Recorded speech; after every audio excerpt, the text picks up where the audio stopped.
Kali ini Mimin akan menceritakan sebuah kisah nyata yang dinukil oleh Syekh Abdul Hamid Abid Al-Maslami.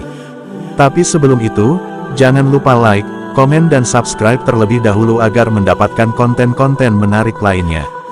Baik, langsung simak aja cerita menarik berikut ini. Penghancur kehormatanku. Ada seorang gadis yang baru duduk di bangku kuliah, tepatnya di Fakultas Adab, jurusan Psikologi. Dia mempunyai 3 orang saudari. Seorang di antara mereka sudah duduk di bangku SMA, sementara yang 2 lagi baru duduk di bangku SMP. Ayahnya bekerja di sebuah minimarket miliknya. Dia selalu bekerja keras untuk memenuhi kebutuhan keluarganya. Di kampusnya, gadis itu terkenal sebagai mahasiswi yang berbudi pekerti baik dan juga rajin belajar. Selain itu, dia pun seorang mahasiswi teladan. Karena berbagai kelebihannya ini, semua teman kampus sangat menyukainya dan senang berada di dekatnya. Lewat buku ini, dia ingin menceritakan kisah hidupnya yang tragis. Suatu hari, ketika aku ingin pulang, aku dikagetkan oleh seorang laki-laki yang berpenampilan rapi berdiri di gerbang kampus. Dia menatapku seperti orang yang telah lama mengenalku. Aku tidak menghiraukannya, tetapi dia malah mengikutiku. Dengan suaranya yang lembut dan kata-katanya yang indah, dia menyapaku, "Hai cantik, betapa aku berharap bisa menikah denganmu. Sudah sejak lama aku memerhatikanmu. Aku pun sudah tahu akhlak dan perangaimu yang terpuji." Meski dia berbicara denganku, aku tetap tidak menghiraukannya, dan semakin mempercepat langkahku. Ketika itu, kakiku terasa bergetar dan dahi bercucuran keringat. Jujur, aku belum pernah dihadapkan dengan kondisi seperti ini. Akhirnya, aku pun sampai di rumah. Aku merasa sangat capek dan bingung. Aku terus memikirkan kejadian yang baru saja aku alami. Bahkan, sampai larut malam, aku tak bisa tidur disebabkan rasa takut, cemas, dan khawatir yang bercampur menjadi satu. Di hari berikutnya, ketika aku keluar kampus, aku menemukan laki-laki itu lagi. Dia sedang menungguku. Dia tersenyum, sama seperti yang telah dilakukannya kemarin. Dia pun kembali membuntutiku seperti biasa. Tindakannya ini dia lakukan berulang kali. Sampai pada suatu saat, dia mengirimiku surat dan diletakkan di depan rumahku. Awalnya aku ragu untuk mengambil surat itu, tapi akhirnya dengan tangan bergetar aku mengambilnya. Aku buka dan mulai membacanya. Di dalam surat itu aku temukan kata-kata yang penuh aroma cinta, asmara, dan permintaan maaf atas semua tindakannya selama ini. Dia merasa, tindakannya tersebut telah mengganggu ketenanganku.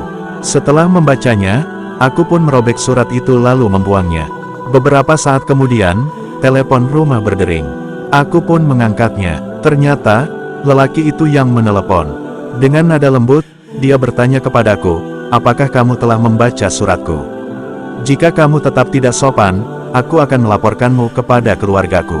Dan kamu akan celaka," ancamku kepadanya. 1 jam kemudian dia menelepon kembali. Seperti biasa, dia memelas kepadaku dengan mengatakan bahwa tujuannya baik. Dia ingin menikah dan menuai kebahagiaan denganku. Dia katakan kepadaku bahwa dia orang kaya. Dia akan memberikanku rumah mewah, mewujudkan semua impian dan cita-citaku. Dia katakan pula bahwa tak satu pun keluarganya yang masih hidup dan seterusnya dia membujukku. Dengan semua bujuk rayunya, hatiku pun luluh. Aku pun berbicara kepadanya, bahkan pembicaraan itu menjadi panjang dan melantur kemana-mana. Aku mulai simpatik dengannya dan suka menunggu-nunggu telepon darinya. Suatu hari, seusai perkuliahan, aku keluar dari kampus sambil mataku larak-lirik mencari sosok laki-laki yang telah mengusik pikiranku. Tetapi sayang, aku tidak menemukannya. Beberapa hari kemudian, saat ingin pulang dari kampus, aku mendapatkannya berdiri di hadapanku. Aku senang luar biasa, serasa hati ini terbang melayang. Lalu, aku pergi bersamanya menggunakan mobil pribadinya. Kami berjalan-jalan ke penjuru sudut kota. Entah mengapa, waktu itu aku tak sadar seolah-olah akal sehatku hilang. Dengan mudah, aku membenarkan seluruh kata-kata manisnya, terlebih ketika dia mengatakan, "Kamu adalah wanita pujaanku dan akan menjadi istriku satu-satunya. Kita akan tinggal di sebuah rumah yang dipenuhi kebahagiaan." Setiap kali aku mendengar kata-katanya itu aku serasa terbang melayang dalam hayalanku yang tak terhingga. Suatu hari, dia menghancurkan kehidupan dan masa depanku. Hari itu sangat kelam bagiku. Awalnya seperti biasa aku jalan-jalan bersamanya. Tak kusangka, Aku dibawa ke sebuah apartemen yang cukup mewah dan dilengkapi dengan berbagai perlengkapan rumah tangga. Aku lupa, jika laki-laki dan perempuan duduk berduaan maka setan adalah yang ketiga. Ketika itu, setan benar-benar telah memperdaya hatiku. Dalam hatiku yang ada hanyalah janji-janji manis laki-laki yang berada di sampingku. Saat itu, aku duduk sambil menatapnya dan dia pun balik menatapku. Lalu, bencana itu datang. Aku telah kehilangan sesuatu paling berharga yang dimiliki oleh seorang wanita. Aku sadar, ternyata aku telah menjadi korban laki-laki itu. Aku bangun seperti orang gila, dan bertanya kepadanya, apa yang telah kamu lakukan padaku? Dengan gampangnya dia menjawab, tenang, jangan takut, kamu adalah istriku. Bagaimana bisa aku jadi istrimu, padahal kamu belum menikahiku? Aku akan menikahimu dalam waktu dekat. Setelah peristiwa itu, aku pulang ke rumah dengan sempoyongan. Kedua kakiku tak kuasa membawa diriku. Tubuhku terasa panas. Dalam hati aku berkata, ya Tuhan, apa yang telah aku lakukan? Aku benar-benar telah berbuat dosa besar, lalu apa yang bisa menutup dosa itu? Bagiku dunia begitu suram, aku pun tak kuat menahan tangis. Selanjutnya, aku mulai malas belajar, kondisiku memburuk dan terus memburuk. Meski demikian, aku tak ingin keluargaku mengetahui masalahku. Aku cuma berharap laki-laki itu menepati janjinya untuk menikahiku. Hari terus berlalu, aku merasa bebanku semakin hari semakin berat, lebih berat daripada tertimpa gunung, hingga bencana yang lebih besar datang tiba-tiba, menghancurkan sisa-sisa kehidupanku. Dari jauh dia meneleponku. Dia katakan bahwa dia ingin bertemu denganku untuk urusan yang sangat penting. Dengan niatannya itu, aku merasa senang. Aku kira dia akan menepati janjinya untuk menikahiku. Aku lalu menemuinya. Namun, ketika itu, aku melihat wajahnya berubah menjadi bengis. Tanpa basa-basi dia langsung berkata, sebelum beranjak lebih jauh, kamu jangan pernah berpikir aku mau menikahimu. Aku ingin kita hidup bebas tanpa ikatan. Tanpa sadar, aku telah menamparnya. Ini dikarenakan perasaan kesal yang amat sangat atas sikapnya itu. Lalu aku katakan kepadanya, aku pikir kamu akan memperbaiki kesalahanmu. Tapi, justru aku mendapatimu sebagai laki-laki yang tidak berakhlak dan bermoral. Aku pun cepat-cepat turun dari mobilnya sambil menangis, tetapi dia memanggilku, tunggu sebentar. Aku melihat di tangannya ada sebuah video. Kemudian dia mengacungkan video itu lalu berkata kepadaku dengan nada keras, aku akan menghancurkan hidupmu dengan video ini. Memang isinya apa? Tanyaku penasaran. Mari ikut aku kalau kamu ingin tahu isinya, kamu pasti dibuatnya tercengang, jawab dia. Kemudian, aku pergi bersamanya untuk melihat isi video itu. Tidak kusangka, ternyata isinya adalah seluruh adegan maksiat yang telah aku lakukan bersamanya di apartemen tersebut. Lalu aku katakan kepadanya, dasar brengsek, kamu memang benar-benar keji. Tahukah kamu, di setiap sudut apartemen itu terpasang beberapa kamera tersembunyi yang merekam seluruh tindak tanduk dan gerak-gerik kita. Perlu kamu tahu, video ini akan menjadi senjataku untuk menghancurkan hidupmu, kecuali jika kamu mengikuti apa yang aku mau.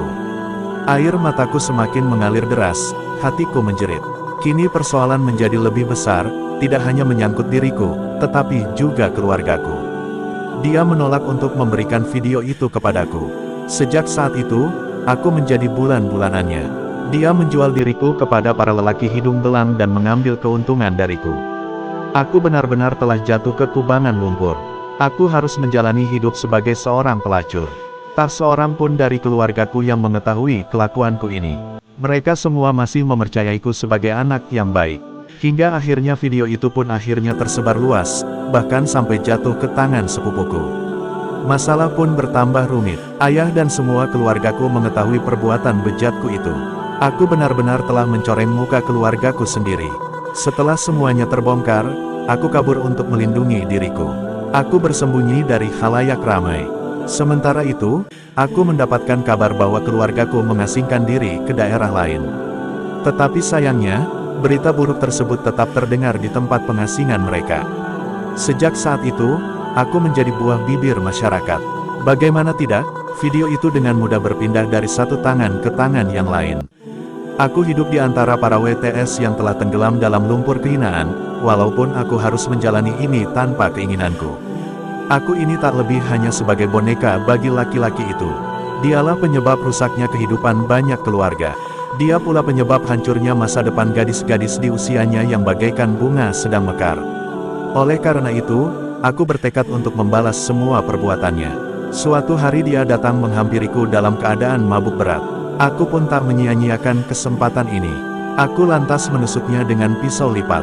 Aku bunuh iblis berwujud manusia itu. Dengan demikian, aku berhasil membebaskan manusia dari kebiadabannya. Aku jalani sisa-sisa hidupku sambil menanggung pahitnya hinaan, lecehan, dan pemucilan dari masyarakat. Aku menyesal atas semua keburukan yang telah aku lakukan. Setiap kali aku ingat video itu, aku selalu membayangkan bagaimana kamera-kamera itu merekam seluruh gerak-gerikku di semua ruangan apartemen, Melona. Aku tulis kisahku ini agar menjadi pelajaran bagi setiap remaja putri yang gampang percaya dengan kata-kata cinta yang mereka dengar dari ujung telepon dan yang mereka baca dari secarik kertas. Jauhilah dia wahai saudariku. Aku tulis kisahku yang berakhir dengan kehancuran kehidupanku dan keluargaku ini untuk kalian, wahai saudariku. Ayahku meninggal karena sesal yang dirasakannya akibat perbuatanku. Sebelum dia meninggal, dia selalu memanjatkan doa berikut. Cukuplah Allah menjadi penolongku dan Allah adalah penolong terbaik. Selain itu, ayahku juga sering mengulang kata-katanya, aku membencimu sampai hari kiamat. Sungguh berat memang kata-kata ini. Aku benar-benar telah menghancurkan semuanya dengan tanganku sendiri. Cerita ini dikisahkan oleh Syekh Ahmad bin Abdul Aziz Al-Husain dalam sebuah tulisannya dengan tema video yang telah menghancurkan hidupku. Dalam mukodimahnya, beliau mengatakan, perkataan terbaik adalah kitabullah, dan petunjuk terbaik adalah yang dibawa oleh Nabi Muhammad. Sementara itu, perkara terburuk adalah yang bertentangan dengan Al-Quran dan As-Sunnah, yang berarti ia adalah bid'ah. Setiap bid'ah itu sesat, dan setiap kesesatan akan berakhir ke neraka. Kisah ini terjadi di masyarakat dan negara Islam pada tahun 1408 Hala merupakan kisah nyata seorang gadis yang menjadi korban kata-kata manis seorang pria. Dampaknya tidak hanya menimpa dirinya sendiri, tetapi keluarganya dan bahkan masyarakatnya. Salah seorang sepupu pelakunya menceritakan kisah tersebut kepada saya. Dia sendiri mendapatkan video itu. Dia sangat menyesali hilangnya kehormatan keluarganya yang telah tercoreng karena kegegabahan dan kehati-hatian gadis itu, yang membenarkan kata-kata manis dan indah yang dijanjikan kepadanya. Kejadian ini bukanlah yang pertama kali. Kejadian serupa sering terjadi di negara-negara Arab. Bahkan, tak sedikit para korbannya berasal dari keluarga besar yang terhormat. Sungguh banyak para gadis yang dibunuh akibat kejahatan seperti ini. Di antara mereka juga ada yang nekat bunuh diri, atau harus masuk rumah sakit karena gangguan jiwa. La haula wala quwata illa billah, tiada daya dan kekuatan kecuali bersumber dari Allah.